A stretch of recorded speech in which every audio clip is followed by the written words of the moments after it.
Whether you're Democrat or Republican, I hope to represent the FilAms spirit, particularly in these difficult times. You know, the American dream certainly does not always come true no matter how hard you work. And I want to help push for government to ensure that all people are rewarded for their hard work.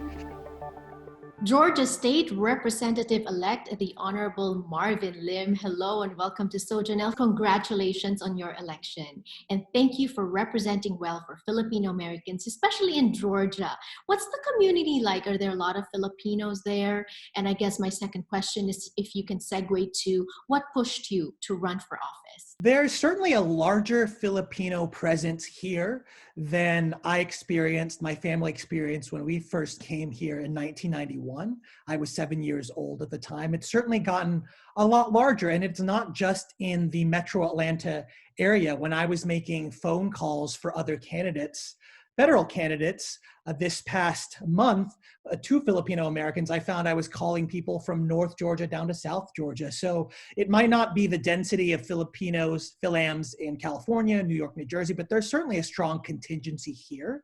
And that is certainly part of my motivation for running for office. And there is a component, of course, of Filipino-American representation. Even though we're the second largest AAPI population in the US, there are not a lot of us in office or even running for office. So that was certainly a motivator in my head. And more broadly than even FilAms, I wanted to serve the diverse but vulnerable populations in Georgia, including the very many that is described by those words in my own district, people who have experienced challenges long before COVID-19.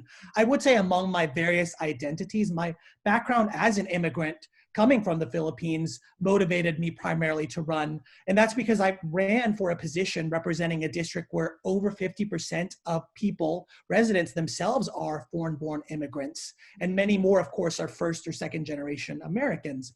That diversity is our strength, but this district has also experienced hardship. It's reflected in my own background. You know, when we immigrated here, my family, despite the fact that my father was a so-called skilled worker, because he was the only one that could work, we still had to rely ultimately on public assistance.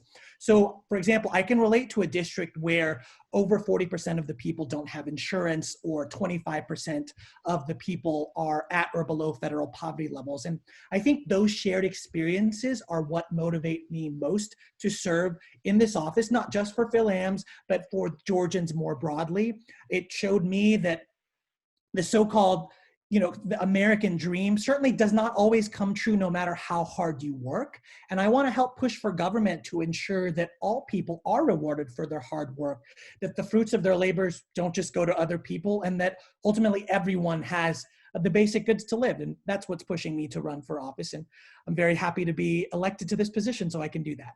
I like that you're taking that position that the American dream is not guaranteed, even for those who work hard. Because coming from the Philippines myself, also an immigrant, and even now the perception in the Philippines is in America, you can achieve anything as long as you work hard for it. And it's not always the case here, because there are other barriers to that, realizing that American dream. But also kudos to you and your family for being among those who really strived and who transcended those difficulties. Thank you so much. While hard work, as to my point and to your point, is not in itself sufficient, it is absolutely necessary. And for me, that hard work and those experiences did allow me to empathize with others. And that's why I ultimately want to work for them, because I know many other people who perhaps worked equally, if not harder, and didn't get even the opportunities that I had, because certainly a lot of my relatives and I recognize the advantages of being in America. That's why so many of them still want to come here despite the long backlog. But the other side of it is a much more nuanced story than some of the American dream narratives out there would lead people to believe, including those in the Philippines. Right. And that is why hard work is very important. Working hard is a necessity, which is what you also exemplify.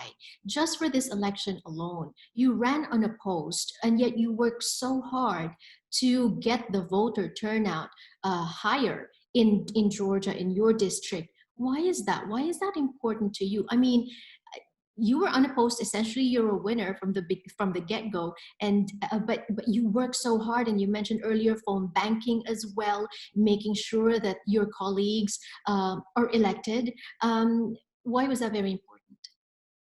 Absolutely. Well, again, first of all, it's to show Filipino-American representation, that there are those of us who are working hard and fighting for values that other people who are not FilAms also have. But beyond that, it was also very important for me to get to constituents to participate, because at the end of the day, I know very much it is not about me. It is about people and their needs. And as much as I do try to listen to them, as much as I try to help them address their day-to-day needs and concerns, and ultimately translate their voices and opinions into pushing good policy, as much as all of that, I'm still only one person for one position of state representative. And there are obviously so many other positions, from obviously the president. We have 2 US Senate seats, in play here in Georgia, but all the way down to county positions like school board representative. All those positions impact people's day-to-day lives. And I will tell you, it's a lot easier to get resources to our community and ultimately to pass the policies that we collectively want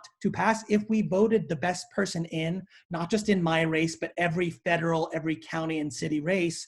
And I mentioned president. That was obviously a very important race, regardless of the fact that I was unopposed after my primary. I did have a primary opponent, but once I won that race in June, I was unopposed. And for those reasons, it was important to me. And in addition to that, I also did want to say, it's very hard to figure out what people's needs are without actually going to them, because you might have similar experiences, but they might have different opinions or different enough experiences that they might have different propositions for how to solve their problems. And I will say, I live in a district where people are very transient. It is not always easy to reach them, even by phone, text, or even social media. So if I want to serve them best, I have to be out there talking to them, helping them figure out the resources that would help them. And I do have to show them, it was very important for me to show them that in a district that's not only under-resourced, like I talked about earlier, but we're also very undervoting. In 2016, only 38% of eligible voters even voted in 2016.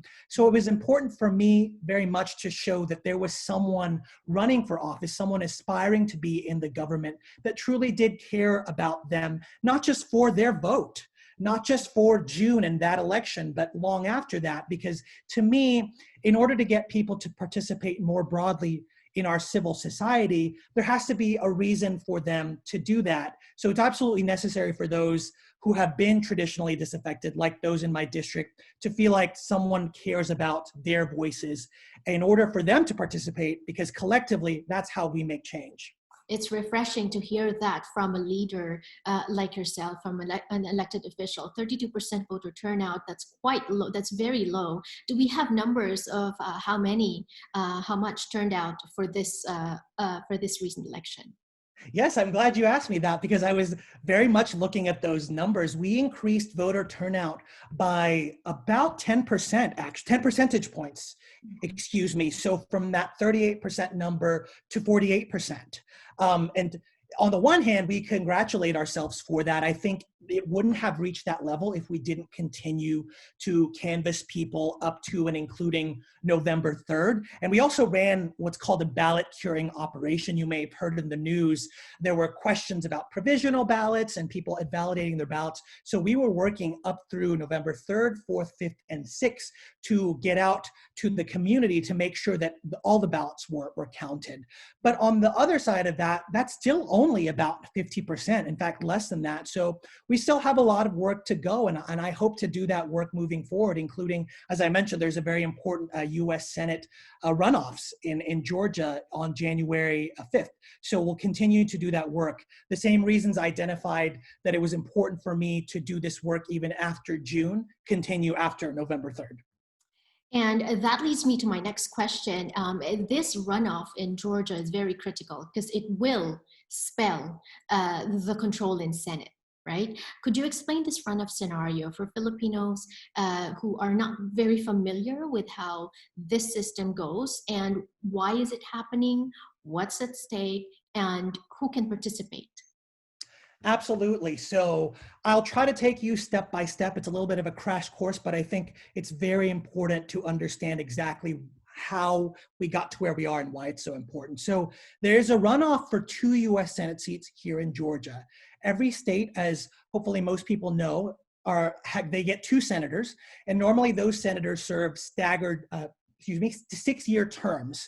So they're never up for a re-election at the same time. But one of our previous senators, Senator Isaacson, stepped down last December because of health concerns. And the governor of Georgia, Brian Kemp, had to appoint someone, Kelly Loeffler, to serve temporarily until a special election could be held. That special election took place on November 3rd, alongside the regularly scheduled election for the other Senate seat currently held by David Perdue. But under Georgia law, a winner has to receive at least 50% of the votes plus 1. And in neither race did a candidate do that. So you have the two top candidates in both of those races advancing to the January 5th runoffs. For one seat, that's Democrat Jon Ossoff and Republican David Perdue. For the other seat, that's Democrat Reverend Raphael Warnock and Republican Kelly Loeffler.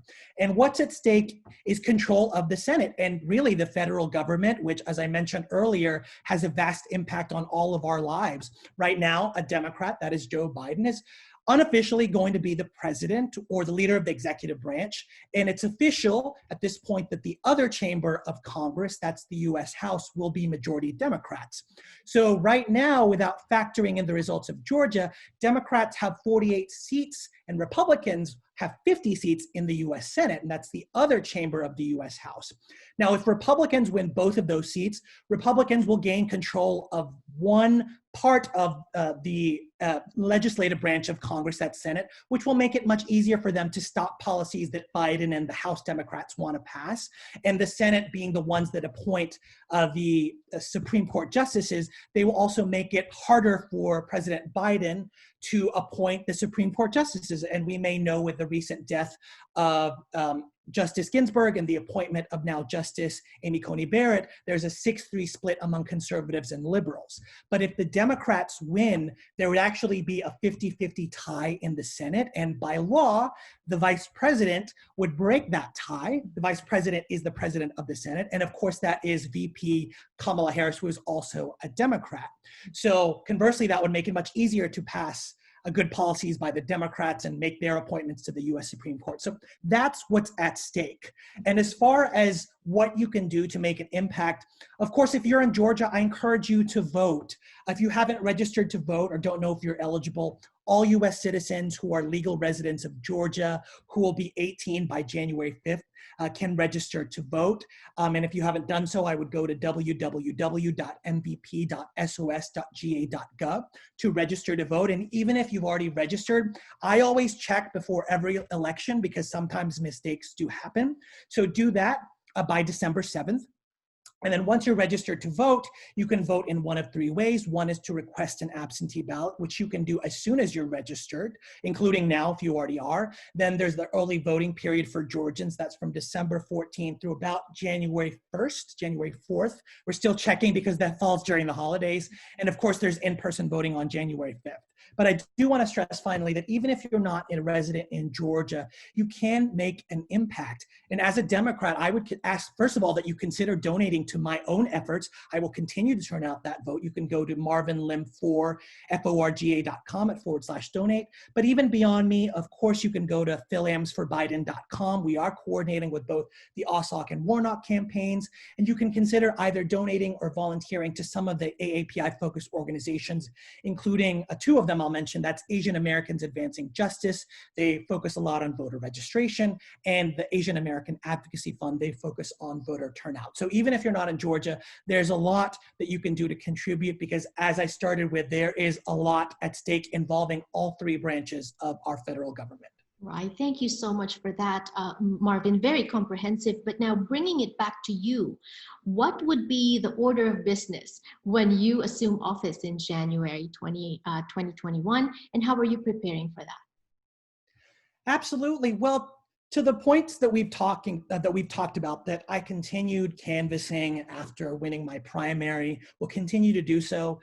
Very consistent with that. In many respects, I will just continue to do the work I've been doing, even campaigning aside, that is listening and responding to people's needs. I've been to that point, I've continued and will continue to reach out to different groups. That includes governmental agencies, all levels of government, but also that groups that are invested in our community right here where I am, and groups dedicated to different issues that we care about, like housing, local safety, and policing. I've already also been providing constituent services, essentially. It's very important to me. So that's helping folks with their unemployment claims, finding COVID-19 related assistance, and just generally lending my support to the community and their efforts. For example, very quickly, there's a neighborhood group here that's been working to make sure that there's a rezoning that doesn't further gentrify our community. Gentrification brings new people here without actually helping to our community. It drives up our costs without improving our living standards. I've already helped them. I wrote a letter on their behalf to various government authorities. Related to that, I also have already gotten a formal petition started to just get more speed bumps on a local neighborhood that has a 30-mile-per-hour residential traffic. And I've also, more to the point of what I would do in state office, I've also written several bills already that respond to the needs of the community as I've heard them when our team canvassed over 10,000 doors in this past year. So in all of those respects, I'll continue to do the work. It's just I will be officially assuming a new position. But my philosophy all along has been, I say stay silent and listen first. Respond to people's short-term needs. Show people that there's someone in government who cares about those needs and don't just care about their votes. And then, again, with our collective voices, then we can push for those changes, because unfortunately, one of the downsides is at the state level, the state legislature, the Democrats didn't flip as many seats. And that's entering a period of redistricting where we will have to redraw our electoral maps. So we will continue to have to fight. Just as with the president, the work didn't end on November 3rd, the work continues. That certainly will continue at the state level as well. That's why I didn't stop after my primaries, and that's why I'm not stopping now. But the same philosophy remains. It's just I'll be officially assuming a more visible position, but I'm very much looking forward to it. Right. Thank you so much. It makes me proud to be Filipino, to have someone like you representing in Georgia. Also, I feel that your constituents are very lucky to have someone like you, hardworking and always driven. And so thank you so much. I hope this is not the last time that we'll have you on the show. And please keep us updated on what's going on, and let us know if there's any stories we can help you with to distribute as well to our fellow Filipinos all over the U.S. through our program. Thank you so much. That hard work, again, it's really for the people and the FilAms, whether you're Democrat or Republican. I hope to represent the FilAm spirit, particularly in these difficult times. It's been an honor, and I look forward to staying in touch very much. Right. Thank you so much, and more power to you. Thank you.